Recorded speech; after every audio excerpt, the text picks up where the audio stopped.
berzina. Jadi dia korban. Yang menuduh itu sebenarnya adalah korban dari hasutan orang-orang Yahudi. Sehingga diperintahkan oleh Allah, wal ya'fu, berikan maaf, wal yasfahu, dan berlapang dadalah. Loh, ini kan negarawan ini. Ini negarawan, dia kaya raya, dia punya kuasa. Tiba-tiba rakyatnya menuduh dengan tuduhan tertentu, yang tuduhan itu adalah korban dari pihak lain.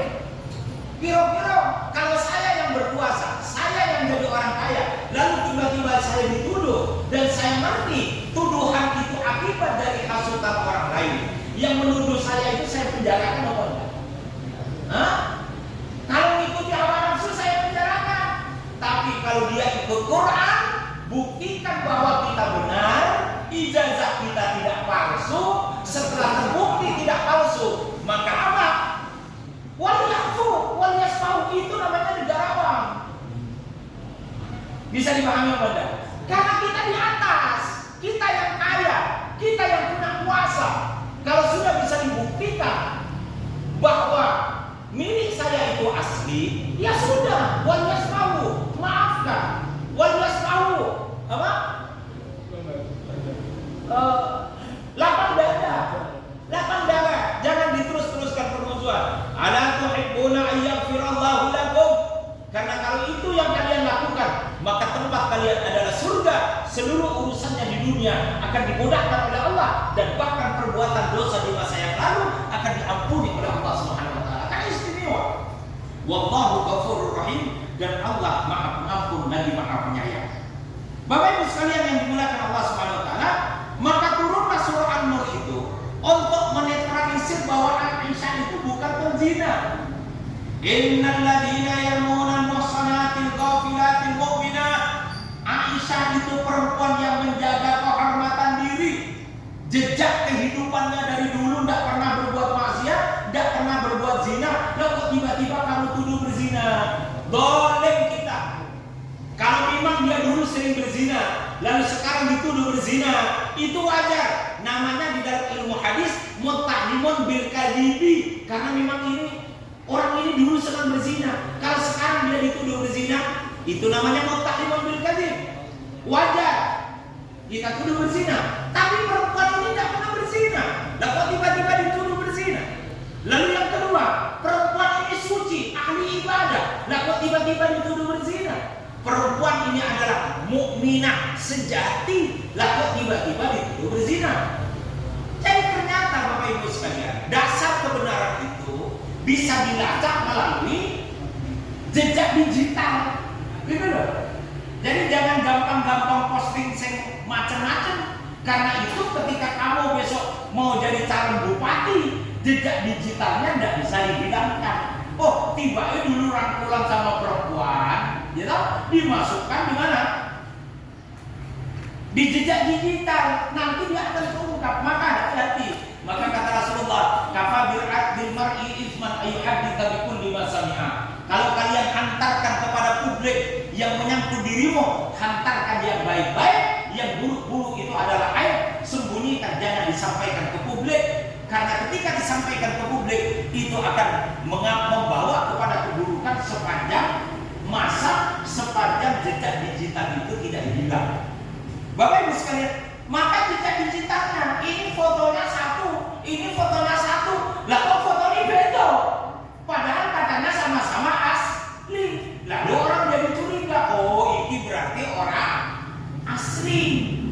Nah ketika muncul tuduhan orang asli, kan sebenarnya gampang, tinggal ditabayun, ya toh, ditabayun, kemudian dilakukan audit forensik, lalu dicek. Kalau menurut ahli pengadilan dan kepolisian itu asli, selesai masalah. Wal yafu wal yasfahu. Nah kalau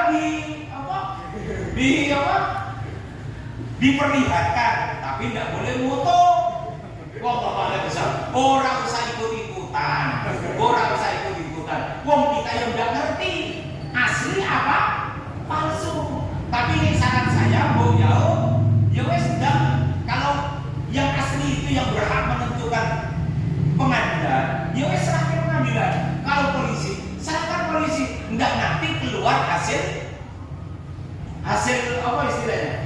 digital forensiknya. Saya tidak ikut-ikutan. Maka kalau perempuan itu salihah, dia perempuan yang bersih, dia perempuan yang punya jejak tidak pernah berbuat dosa, kita harus lebih berhati-hati untuk menuduh dia melakukan perbuatan zina, apalagi tidak ada saksi. Hati-hati deh, bapak-bapak, jangan hanya karena dasar istri jenengan WA-an dengan seorang laki-laki lalu langsung dituduh apa? Berzina. Na'udzubillah min dzalik. Lu'inu fid dunya wal akhirah. Penuduh itu akan dilaknat oleh Allah dunia akhirat. Akan dilaknat oleh Allah dunia akhirat. Maka jangan suka menuduh orang soleh sebelum ada saksi yang bisa membuktikan bahwa dia orang yang suka berbuat maksiat. Maka dikatakan oleh Allah Subhanahu wa taala, wal khabithatu lil khabithin. Kalau terjadi kerjasama, maka orang yang buruk akan kerjasama dengan orang yang buruk, perempuan yang buruk dengan laki-laki yang buruk, laki-laki yang buruk dengan perempuan yang buruk. Mu'attal ini terkenal orang soleh, tidak pernah macam-macam dalam hidupnya. Hanya satu saja problem dia, cepat tidur, susah dibangunkan. Ada orang susah tidur tapi susah dibangunkan itu aja. Kalau ini pakai komplit, cepat tidur, paling susah dibangunkan. Itu aja kelemahannya mu'attal. Tapi urusan ibadah, urusan muasyarah, urusan perempuan dia bersih. Aisyah juga bersih. Loh, kalau ada orang perempuan solehah dan laki-laki yang soleh, kok kemudian dituduh melakukan perbuatan zina, itu tidak masuk di akal. Secara logik tidak bisa masuk. Sebelum ada pembuktian secara langsung, bukti secara langsung juga tidak ada. Sehingga Bapak Ibu sekalian, ternyata untuk mendekati kebenaran kita boleh menggunakan hukum logik. Bisa diambil, bisa menggunakan hukum logik sebelum kita bertemu dengan dalil yang bersifat data formal. Logik bisa bekerja untuk mengurai apakah sesuatu itu benar ataukah sesuatu itu salah. Apa contohnya? Aisyah tidak mungkin berzina, Mu'attal tidak mungkin berzina, karena jejak rekod mereka itu Aisyah itu orang yang salihah, dia bersih, tidak pernah berzina. Begitu pula Mu'attal, orangnya soleh, tidak pernah berzina, pacaran saja tidak pernah, berdekatan dengan perempuan juga tidak pernah, lalu tiba-tiba dituduh berzina. Tidak mungkin. Wal khabithuna wat thayyibatu lit thayyibin. Orang yang bersih ketika berkumpul dengan orang yang bersih, perempuan yang baik dengan laki-laki yang baik, dan laki-laki yang baik dengan perempuan yang baik, itu hukumnya. Jadi kalau bapak-bapak yang belum menikah menghukumi diri orang yang baik, tolong cari perempuan yang baik. Jangan cari perempuan yang buruk. Kalau jenengan orang baik kok cari perempuan yang buruk, itu minta keluarganya hancur sebelum 5 tahun. Bisa dipahami? Begitu pula perempuan yang baik, tolong cari suami yang baik. Karena kalau orang baik ketemu dengan orang baik, itulah yang disebut dengan sakinah, mawaddah, warahmah. Bisa dipahami? Jangan mau kesem-sem karena cantiknya, tapi harus diboceng ke barat, ke bonceng ke timur, bonceng ke utara, bonceng ke selatan. Bos, ndak anu lagi, ndak original lagi. Ya masih perawan, tapi wes dicamek-camek dari kanan, dari kiri, depan, belakang. Sementara jenengan menjaga kehormatan diri untuk menjaga jarak dengan perempuan. Kalau bapak-bapak menjaga kehormatan diri, maka carilah seorang istri, calon istri yang juga menjaga kehormatan dirinya. Pasti langsung jadi keluarga sakinah mawaddah warahmah. Ia kuno fuqara yughnihimullah. Kalau dia menikah dalam keadaan miskin, Gusti Allah yang akan kayakan keluarga itu. Tidak usah khawatir. Ya, tidak usah apa? Tidak usah khawatir. Bapak Ibu sekalian yang dimuliakan Allah Subhanahu wa taala, ulaika mubarra'una mimma yaqulun. Aisyah dan Mu'attal itu bersih. Dia bebas, dia tidak berbuat zina kata Quran. Sehingga karena turun Quran inilah Rasulullah merasa yakin bahwa Aisyah tidak berzina karena ada Quran. Sehingga kemudian konstruksi hukum pembuktian ini dilengkapi dengan ayat yang sebelumnya bahwa tuduhan berzina itu harus menghadirkan saksi jumlahnya 4, yang 4-4-nya ini melihat langsung Jadi kalau maaf ya, bapak-bapak ngelihat ada orang berzina, tolong jangan langsung digerebek, Pak. Undang-undang seks orang lain. Bisa dipahami enggak? Undang-undang tetangga dulu. Setelah kumpul 4 orang minimal, langsung melihat barang, baru digerebek.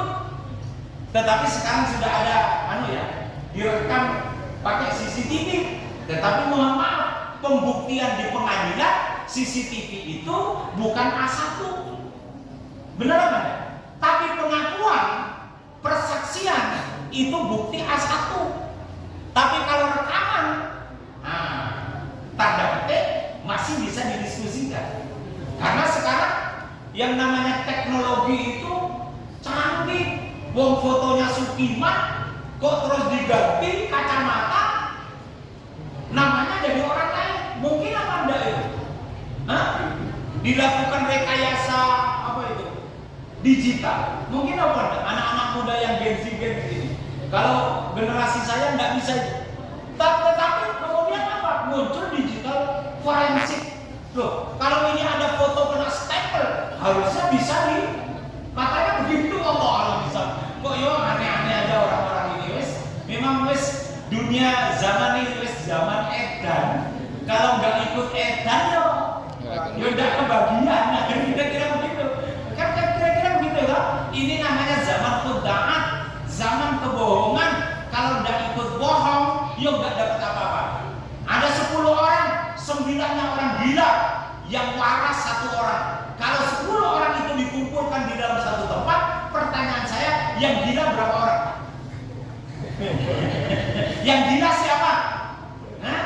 9 orang gila. Tiba-tiba jenengan 1 orang waras kumpul sama 9 orang gila. Lalu setelah kumpul yang gila jadi berapa orang? Jadi 1 orang. 9 waras, 9 gila pun jenengan. Jadi kadang-kadang mohon maaf Bapak Ibu sekalian, kadang-kadang yang waras jadi gila. Ini namanya circle, lingkaran kebohongan. Kalau di kantor itu ada 10 orang, 9 orang semuanya berbohong, nanti yang tersisi 1 orang. Yang jadi aneh nanti 1 orang. Yang jadi nggak wajar itu 1 orang. Karena yang 9 orangnya sudah bekerja sama di dalam keburukan. Na'udzubillah ini tadi. Mudah-mudahan Bapak Ibu sekalian, kita ini diberikan oleh Allah Subhanahu wa taala kelembaran hati, kemampuan untuk memaafkan, dan tidak gampang untuk melemparkan tuduhan, apalagi tuduhan itu disampaikan kepada orang yang baik. Tolong jangan gampang menuduh ijazah orang lain palsu, kecuali bisa menjelaskan di mana letak kepalsuannya. Kalau nggak ngerti, orang usah ikutan. Gitu loh. Mohon maaf, Allah. Ini saja bisa kami sampaikan. Kalau ada